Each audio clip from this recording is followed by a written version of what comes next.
بسم اللہ الرحمن الرحیم۔ بیان کیا جاتا ہے کہ بنی اسرائیل میں ایک شخص رہا کرتا تھا کہ جس کی بیوی انتہائی خوبصورت اور حسین و جمیل تھی، جس پر وہ اسرائیلی بہت فریفتہ تھا۔ چنانچہ جب اس عورت کا انتقال ہو گیا تو اسے بہت بڑا صدمہ ہوا اور وہ ایک مدت تک اس عورت کی قبر پر بیٹھا روتا رہا۔ اتفاقاً سے اللہ کے نبی حضرت عیسیٰ علیہ السلام کا اس قبرستان کے قریب سے گزر ہوا تو انہوں نے اس شخص کو پریشان دیکھ کر اس سے اس کی پریشانی کا سبب پوچھنا چاہا۔ جب اس شخص نے اپنا واقعہ بیان کیا تو حضرت عیسیٰ علیہ السلام نے دریافت فرمایا، کیا تم چاہتے ہو کہ اس عورت کو تیرے لیے زندہ کروں؟ اس نے عرض کیا، حضور یہی تو چاہتا ہوں۔ چنانچہ جب حضرت عیسیٰ علیہ السلام نے اس قبر کے مردے کو آواز دی تو اس قبر سے ایک حبشی غلام ناک کے نتنوں اور جسم کے دوسرے سراخوں سے آگ کی لپیٹیں چھوڑتا ہوا نمودار ہوا۔ حضرت عیسیٰ علیہ السلام کو دیکھتے ہی غلام نے کلمہ پڑھ لیا۔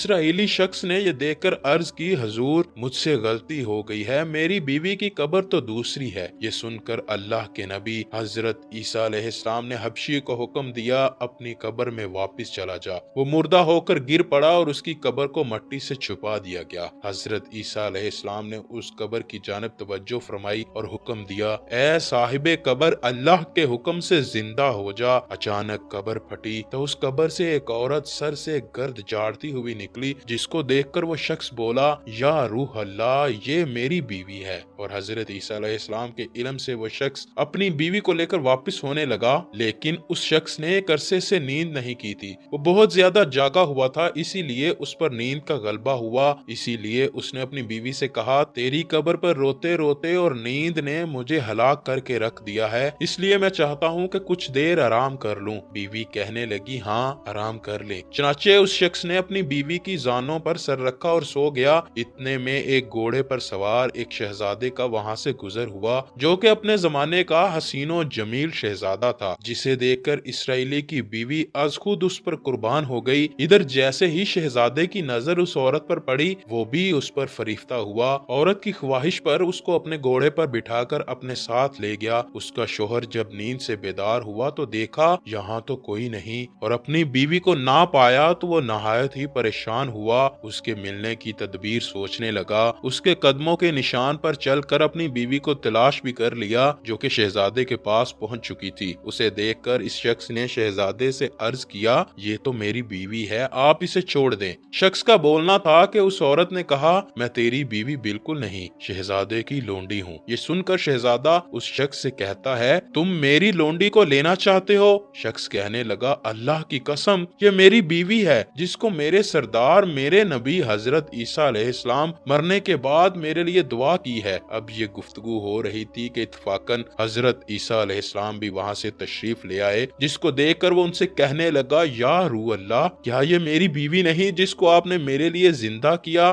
حضرت عیسیٰ علیہ السلام نے فرمایا، ہاں یہ تو وہی ہے۔ یہ سن کر وہ عورت کہنے لگی، اے اللہ کے نبی، یہ شخص جھوٹا ہے، میں اس شہزادے کی لونڈی ہوں۔ اللہ کے نبی حضرت عیسیٰ علیہ السلام نے فرمایا، کیا وہ تو عورت نہیں جس کو میں نے اللہ کے حکم سے زندہ کیا؟ عورت نے کہا، یا روح اللہ، باخدا میں وہ نہیں ہوں۔ حضرت عیسیٰ نے فرمایا، جو جان خدا کے حکم سے میں نے تجھے دی ہے اس کو واپس کر دے۔ یہ سنتے ہی وہ عورت پھر سے مردہ ہو کر زمین پر گر گئی، اور حضرت عیسیٰ علیہ السلام کہنے لگے، جو ایسے آدمی کو دیکھنا چاہتا ہے جو کافر مرا تھا، وہ زندہ ہو کر ایمان لایا، تو وہ اس حبشی غلام کو دیکھ لے جو پھر ایمان کی حالت میں مرا ہے، اور جو ایسے شخص کو دیکھنا چاہتا ہے جو مومن مرا تھا، پھر اللہ نے اس کو زندہ کیا اور وہ کافر ہو کر مر گیا، تو وہ اس عورت کو دیکھ لے۔ اس واقعے کو دیکھ کر اس شخص نے قسم کھائی کہ اب کبھی نکاح نہیں کروں گا، اور میدانوں کی طرف نکل گیا، جہاں اللہ کی عبادت میں مصروف رہ کر اسے موت آ گئی۔ اللہ تعالیٰ اس پر رحم فرمائے۔ دوستو، اللہ سے دعا ہے کہ وہ ہمیں اپنی اور اپنے پیارے نبی حضرت محمد مصطفیٰ صلی اللہ